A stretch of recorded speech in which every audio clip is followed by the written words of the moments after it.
Pemirsa, jika Anda tak memiliki waktu banyak untuk berolahraga, jangan khawatir. Karena berolahraga tak selalu harus di luar rumah ya. Olahraga bisa dilakukan di mana saja, bahkan di dalam rumahmu. Ya, olahraga yang mudah dan simple nyatanya juga bisa kita lakukan secara konsisten agar mendapatkan tubuh yang sehat dan bugar.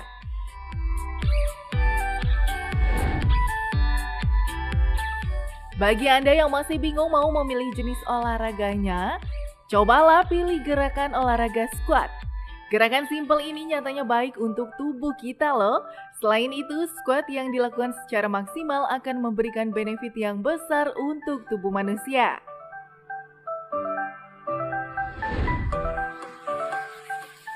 Wah, patut dicoba nih pemirsa. Tapi bagaimana ya gerakan squat yang benar dan adakah manfaatnya bagi tubuh kita? Akan dijawab oleh ahlinya di Studio Hidup Sehat hari ini.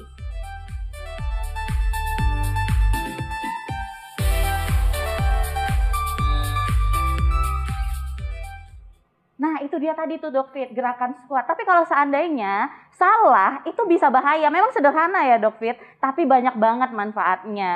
Nah, karena itu kita harus tahu bagaimana caranya supaya benar. Karena kalau tadi misalkan kayak tadi kita ngasal-ngasal begini ya, wah nanti bisa heboh tuh karena bisa mengganggu juga misalkan tulang punggung. Itu apa itu Ini namanya nari ya? sebenarnya itu? Ya gimana pakai rok soalnya. Oh, iya. Oke, kalau gitu Oke. langsung kita cari pada Coach Benny. Coach Benny.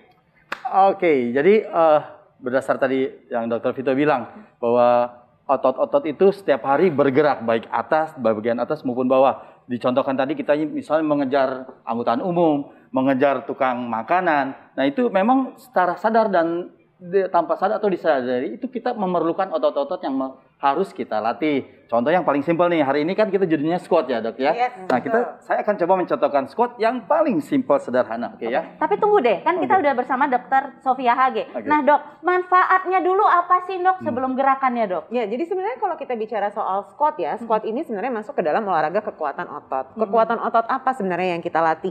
Sebenarnya kekuatan otot bagian bawah. Secara spesifik sebenarnya dari bokong sampai paha dan juga betis sebenarnya. Nah, jadi kalau kita melakukan squat dengan baik dan benar, sebenarnya kekuatan otot-otot yang tadi disebutkan akan bertambah kuat. Ini banyak banget manfaatnya. Satu, buat orang-orang yang misalkan udah punya keluhan di lutut. Misalkan punya diagnosa osteoartritis atau radang sendi ya. Nah, kalau kekuatan ototnya jadi lebih kuat, tentunya keluhan nyerinya jadi berkurang. Jadi melakukan kegiatan sehari-hari seperti jalan kaki, naik turun tangga jadi lebih mudah gitu. Oke, nah ini kan Dokter Vito kemarin jatuh ya pas main bola ya. Nah jadi kalau misalnya nih ya Dok, melakukan squat ini, dia membuat dia lebih kuat lututnya atau malah makin cedera Dok kira-kira? Ya, jadi kalau misalkan kita bicara soal cedera nih ya, kalau misalkan ada di bagian lutut ada ligamen yang putus atau misalkan robek gitu ya. Nah, dalam proses rehabilitasinya, kita akan menguatkan otot-otot ini lewat squat. Salah satunya ya, ada banyak jenis olahraganya. Salah satunya adalah squat. Nah, balik lagi nih, kalau squat variasinya banyak. Jadi kalau misalkan, nanti kita akan bahas bareng sama Coach Ben ya. Jadi kalau yang sederhana seperti apa, yang tingkatnya lebih sulit seperti apa, atau bahkan untuk Bapak Ibu yang usianya sudah lanjut, tetap bisa melakukan squat tapi ada modifikasinya supaya bisa aman dilakukan di rumah. Oke, kalau gitu Coach Ben akan mempraktikkan dan nanti Dr. Sofia akan juga membantu menerangkan kepada pemirsa yang mana yang benar, yang mana yang kemungkinan orang suka salah. Oke, contohkan dulu Coach Ben gimana? Oke, kita mulai dari yang paling simpel ya Dok ya. Oke, kita squat biasa. Tangan bisa bebas, bisa di mana. Ini kita contohkan dengan posisi kosong. Oke, mungkin nanti bisa evaluasi apakah ini tepat atau tidak. Oke. Nah, kita mesti ikut ya sama-sama. Mungkin Nah, Dr. Sofia bisa tunjukin nih ke pemirsa yang mana yang kurang lebih orang suka salah tuh. Nah, biasanya yang salah adalah nih bagian lutut sama telapak kaki, ujung dari telapak kaki. Biasanya ketika orang melakukan squat, ini benernya ya, yang benar dilakukan oleh Coach Ben ini benar. Tapi kadang-kadang mungkin bisa dicontohin yang salah ya Coach Ben ya. Nah, lututnya jauh ke depan. Ini bahaya. Oh, gimana tuh kira-kira jadi Coach? daripada begini dia malah gini gitu. Jadi berbahaya untuk lututnya. Iya, jadi lututnya lebih jauh ke depan dari telapak kakinya. Padahal sebenarnya kita pengen sejajar atau sedikit ke belakang. Seperti posisi orang mau duduk. Jadi bayangkan kalau kita melakukan squat, di belakang kita tuh sebenarnya ada kursi. Ada kursi. Iya. Gitu. Mungkin bisa dari samping kali ya Coach. Biar pemirsa bisa lihat. Nah. Tuh. Oke, kita contohkan yang betul dulu ya. Ya, Benar. kesalahan pertama ada di sebelah lutut. Nah, kesalahan kedua adalah di punggung. Ketika melakukan squat dan turun, sebenarnya harusnya dari punggung atas ke punggung bawah dalam satu garis lurus. Biasanya yang terjadi enak adalah nih. tubuhnya terlalu condong ke depan. Mungkin bisa dicontohin ya Coach Ben, kalau misalkan orang takut kan biasanya tubuhnya jadi ke depan. Nah, jadi malah begini. Langsung nih. Malah cedera, malah jadinya akhirnya nyeri punggungnya. Jadi abis squat merasa melakukan latihan kekuatan otot kaki, tapi abis itu loh, kok saya jadi sakit pinggang ya gitu. Karena itu malah tambah berat rasanya, padahal sebenarnya harusnya tidak begitu ya. Betul sekali. Nah, ini berikut ini ada fakta mitos yang sering ditanyakan masyarakat ya, Dr. Sofi ya. Gerakan squat katanya dapat membakar kalori dengan cepat dan menyingkirkan lemak-lemak lebih banyak. Ini fakta atau mitos? Mitos ya teman-teman. Mitos, kenapa mitos dok? Kan itu salah jadi- satu olahraga kan orang taunya, dan kenapa tidak bisa membakar lemak? gitu? Bisa membakar kalori. Kalori. Tapi nah kita harus ingat bahwa squat ini sebenarnya adalah bagian dari rangkaian gerakan yang harus dilakukan kalau kita berolahraga dengan baik dan benar. Oke. Nah, squat ini memang menargetkan kelompok otot di bagian bawah tubuh. Itu betul, dan membakar kalori. Tapi kita melihat dari penelitian sebenarnya kalau kita mau bakar lemak, nggak bisa cuma dengan melakukan squat. Harus ada kardio juga. Kombinasi, betul sekali Coach Ben. Jadi harus ada olahraga yang meningkatkan denyut jantung seperti jogging, berenang, sepeda. Ditambah dengan squat tentunya akan lebih bagus untuk membakar lemak. Oke, nah nih dok, ini banyak pertanyaan orang nih. Ini squat ini kan salah satu olahraga yang paling banyak perempuan lakukan. Katanya dia bisa membuat bokongnya menjadi lebih penuh, lebih bulat, dan lebih seksi gitulah intinya dok. Nah, tapi tunggu dong, jangan dijawab dulu.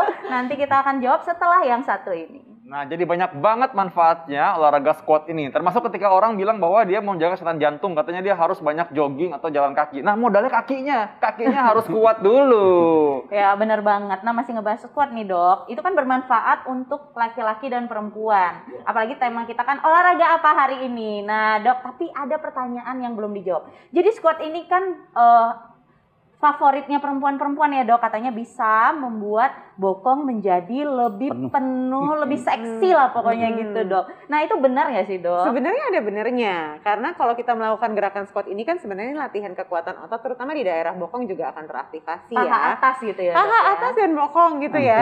Nah kalau misalkan kita menggerakkan atau melakukan gerakan squat ini dengan baik dan benar, maka massa ototnya juga akan meningkat. Jadi kalau dibilang lebih penuh ya ada benernya sih, karena ototnya jadi lebih kelihatan. Kalau otot bokong jadi lebih kelihatan, tentunya bokongnya jadi kelihatan lebih penuh kan ya.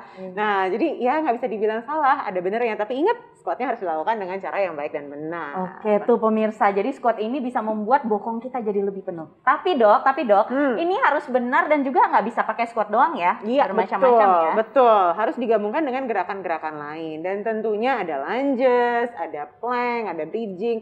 Selain melakukan olahraga-olahraga yang sifatnya kardio atau jogging. Nah, ini laki-laki juga boleh dong kalau gitu ya. Boleh banget dong. Kita nggak mau kalah sama perempuan, coba kita latihan juga. Gimana tadi caranya buat latihan tadi, selain yang tadi ada lunges juga kan? Mungkin pemirsa juga harus tahu nih gimana caranya. Jadi dari tahapan tadi yang paling awal yang mudah, nah sekarang kita coba tingkatkan sedikit ya Dok. Nah, sekarang kita coba squat dengan kombinasi kick. Nah, jadi dia terkonsentrasi di satu titik kiri pada saat kita tendang kanan, konsentrasi kiri pada saat kaki kiri nendang, konsentrasi di kaki yang kanan. Oke ya, ini simple. Sangat simpel, mudah. Nah, turun, kick, turun, kick. Oke dok, bisa dikoreksi dok. Nah, jadi yang terjadi di sini adalah Coach Ben memperagakan dengan baik dan benar ya. Jadi ketika kita turun, posisi tetap kayak squat yang baik dan benar tadi yang udah kita jelaskan. Ketika kita tendang, ada tendangan atau kontraksi dari otot paha. Nah, jadi ini juga melatih sebenarnya bukan cuma otot paha belakang, tapi paha depan dan juga sedikit otot inti atau otot core atau otot batang tubuh. Jadi perutnya jadi lebih rata. Semangat Coach Ben. Coba yang di rumah juga pemirsa boleh ikutan, coba latihan. Coba gimana caranya supaya ingat gimana cara yang benar ya. Nah, ini bagus banget nih, apalagi buat otot-otot perut bawah. Iya benar banget. Apalagi yang pengen badannya bagus ya dok ya. Satu sekali lagi Langsung Coach Ben. penuh, langsung penuh. Langsung penuh rasanya. Langsung penuh dok. Langsung penuh rasanya. Kalau memang merasa, misalkan orang ngerasa kayak pegel banget atau merasa kayak ngerasa tegang gitu, kram gitu ya, itu wajar-wajar aja kan? Nah, ini tingkat kewajarannya harus dinilai dulu nih. Karena kalau misalkan kita pegal-pegal 1-2 hari sesudah melakukan olahraga, nggak apa-apa. Itu berarti kita bilangnya muscle soreness ya. Nah, atau pegal-pegal otot sesudah dipakai. Tapi harus hati-hati, kalau sesudah 2-3 hari tidak berkurang, tidak hilang, jangan-jangan ada sesuatu yang lain. Apakah ototnya ketarik ketika melakukan olahraga, atau misalkan ada cedera lain yang ternyata tidak terdiagnosa sebelumnya gitu. Jadi kalau ternyata 2-3 hari tidak berkurang, jangan lupa periksa ke dokter. Nah oke, karena takutnya ada cedera ya berarti ya. Tapi jangan juga terlalu cepat menyerah, kalau baru pegel-pegel dikit besok nggak latihan lagi. Jangan juga ya gitu ya. Tunggu 1-2 hari olahraga lagi. Baik, ini fakta atau mitos yang menarik nih buat para pria ya, buat laki-laki. Ini terutama harus tahu bahwa katanya olahraga squat ini efektif untuk meningkatkan vitalitas pada pria. Ini fakta atau mitos? Nah, yang ini sebenarnya fakta, tapi ada syaratnya. Kok yang syarat yang perempuan kayaknya di rumah ya? Syarat. Oke. Karena tidak bisa hanya melakukan squat. Nah, intinya kan sebenarnya kita meningkatkan sirkulasi darah di area tubuh bagian bawah. Vitalitas, Dalam hal ini adalah organ kelamin pria. Nah, biasanya keluhan disfungsi ereksi itu akibat sirkulasi darah atau pembuluh darah yang tidak lancar kan. Nah, karena itu ketika kita melakukan squat digabungkan dengan kardio seperti jogging, sepeda, intinya adalah olahraga-olahraga yang meningkatkan denyut nadi, meningkatkan kekuatan otot. Ketika kita meningkatkan kekuatan otot, biasanya massa otot bertambah. Nah, massa otot bertambah ini akan meningkatkan produksi hormon testosteron juga. Karena untuk laki-laki, produksi hormon testosteron berhubungan dengan peningkatan massa otot. Nah, jadi kalau 3 hal itu dilakukan, kardionya iya, kekuatan otot iya, ada pembesaran massa otot, maka memang di beberapa penelitian menunjukkan bahwa akan meningkatkan kualitas sperma. Bukan jumlah, tapi kualitasnya jadi lebih bagus. Oke, pemirsa di rumah nih, ini pasti telinganya cepet nih kalau dengerin kayak gini-gini nih, dan penasaran. Jadi ada nggak sih dok gerakan squat spesifik yang untuk meningkatkan vitalitas? Nah, gimana dok? Dokter Nisa kok semangat banget sih? Coach Benny coba nyatain. Oke, dari pengalaman kalau kita di gym, kita juga pernah latihan untuk yang tadi dibicarakan untuk vitalitas. Biasanya pertama yang kita kasih contoh atau kita lakukan gerakan seperti deadlift ya. Betul. Jadi gerakan deadlift sebenarnya intinya kita nanti mungkin Dr. Sophie akan jelaskan. Jadi posisi deadlift gerakan begini, turun, ya, pelan. Dan ini kalau misalnya ringan, kita bisa tambah dengan beban ya. Kita bisa sambil pegang beban. Bisa pakai dumbbell atau bisa pakai barbel gitu ya. Jadi, nah, ini sedikit berbeda dengan squat karena kalau squat tadi kan posisinya seperti mau duduk kursi ke belakang ya. Nah, kalau yang ini badannya memang dicondongkan ke depan. Tapi kontraksi dari ototnya tetap terjadi di paha bagian atas, dan kalau yang ini ada punggung juga. Nah, punggung bawah dan juga sedikit dari perut. Nah, kalau ditambah beban malah tambah bagus lagi. Jadi ada latihan kekuatan otot yang terjadi dengan penambahan beban tersebut. Oke, baik, ini mungkin masalah kalau di punggung ya. Kadang-kadang mungkin orang nggak tahu bahwa kalau misalkan tadi harus lurus gitu. Mungkin harus kasih tahu ya, harus lurus si kakinya. Nah, kalau misalkan untuk yang sudah punya keluhan di punggung, misalkan udah mulai, aduh kalau orang bilang kan boyoen gitu ya, udah pegel-pegel, udah gampang sakit. Nah, ada modifikasi dengan menggunakan kursi. Nah, ini dia kebetulan nih. Ini nggak kebetulan sih, tapi ada kursi ya. Semua kebetulannya pas banget ya. Ada kursi nih. Nah, jadi kalau mau melakukan squat tapi sudah ada keluhan di pinggang atau di punggung bawah dan merasa, aduh saya takut dok nanti jadi nyeri nih gitu. Nah, ada modifikasi melakukan squat dengan menggunakan kursi atau di atas kursi gitu ya coach ya. Kenapa dokter Vito untuk coba? Kenapa kalau Manula kita coba? Kalau Manula kenapa saya yang dikasih ya? Manula ya. Oke. Manula dokter Vito cocok ya. Ampun.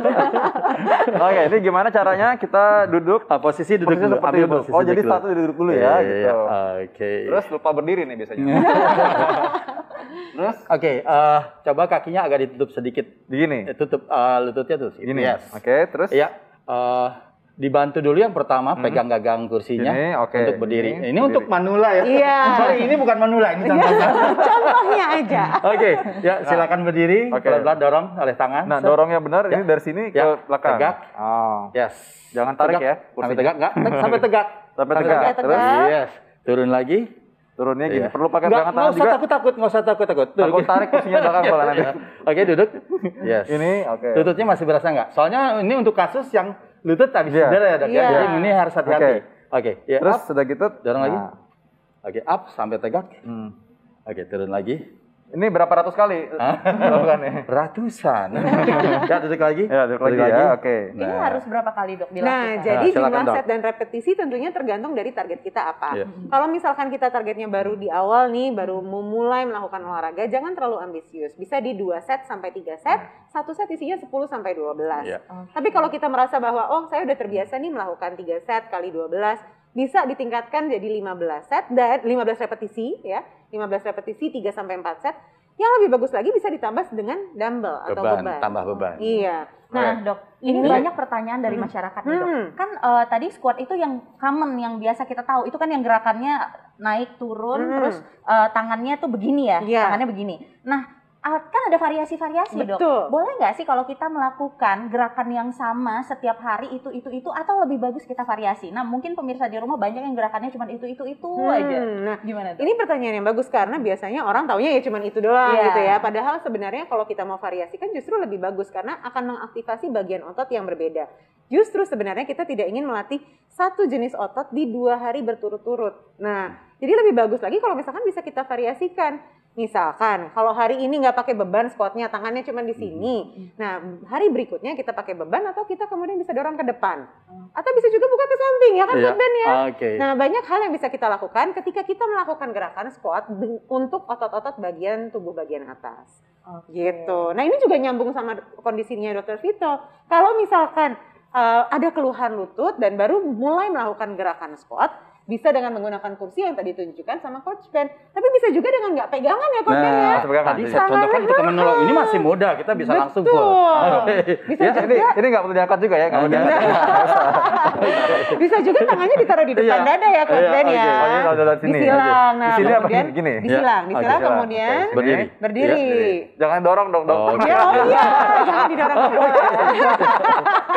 Kemudian duduk kembali. Ya, Nah, oke. ini tentunya lebih berat dibandingkan kalau Coba, berdiri 8 kali. menggunakan dengan pegangan kursi. 8 kali. Waktunya habis, Pak. Alasan capek dia. Oke, tapi di rumah lakukan, ingat ya, jangan cuma sekali-sekali ya. Harus setiap hari ya, Coach. Lakukan Oke. 2 sampai 3 kali seminggu ya. Ya. Dan jangan Oke, lupa tipsnya, cuma Coach. Gimana, Coach? Oke, berdasarkan dari penjelasan tadi, misalnya kenapa harus dilakukan setiap hari, kita ada sistem namanya split latihan. Jadi kalau misalnya hari ini kita latihan bawah, besok atas. Betul. Atau hari ini latihan bawah, besok kardio. The day after itunya lagi kita latihan weight training lagi. Itu lebih aman karena otot membutuhkan recovery ya dok ya. Betul sekali. Setelah latihan 24 jam, otot itu perlu memperbaiki lagi si jaring-jaring. Jadi kita ganti dengan latihan yang lain. Itu cara mengatasinya. Baik, dari Dr. Sofi. Coach Nah, ini ya. jadi tipsnya. kalau melakukan squat di rumah, kalau baru pertama jangan ragu-ragu untuk melakukannya di depan cermin. Karena seringkali kita merasa kita udah bener nih. Iya. Tapi ketika kita lihat cermin, oh ternyata pantat saya condong ke belakang, ternyata badan saya ke depan, ternyata lutut saya terlalu maju gitu ya. Jadi satu, pakai patokan cermin atau misalkan ditemani dengan orang lain kalau misalkan nggak ada cermin yang bisa dilihat. Yang berikutnya adalah jangan lupa untuk melakukan ini secara teratur. Iya. Karena kalau tidak melakukan secara teratur tentunya manfaatnya tidak bisa ditabung. Jadi lakukanlah 2 sampai 3 kali seminggu dan dengan gabungan gerakan-gerakan lainnya. yang lain. Baik, terima kasih dokter. Tapi ini ada pertanyaan terakhir nih dok. Biasanya kan suka di dinding ya dok ya. Nah itu gimana tuh dok? Nah kalau untuk di sini nggak apa-apa juga. Biasanya kita bilangnya ini wall sit. Squat. Iya atau wall squat, betul. Itu modifikasi yang bagus. Kalau nggak punya kursi yang punya pegangan, bisa squatnya di dinding supaya ada penahannya. Oke, baik. Terima kasih dokter. Terima kasih coach. Artinya modifikasi dan konsistensi diperlukan untuk mencapai hidup yang sehat dan juga saksikan hidup sehat. Thank you dok. Thank you, Terima Dr. kasih. Thank you, Dr. Vito. Yes, semangat terus ya. Saat lagi kita akan bahas soal jantung nih. Tapi jantungnya siapa ya? Jantung pisang ternyata. Oh, jantung Oke, pisang. banyak manfaatnya. Tetap bersama kami di Hidup Sehat.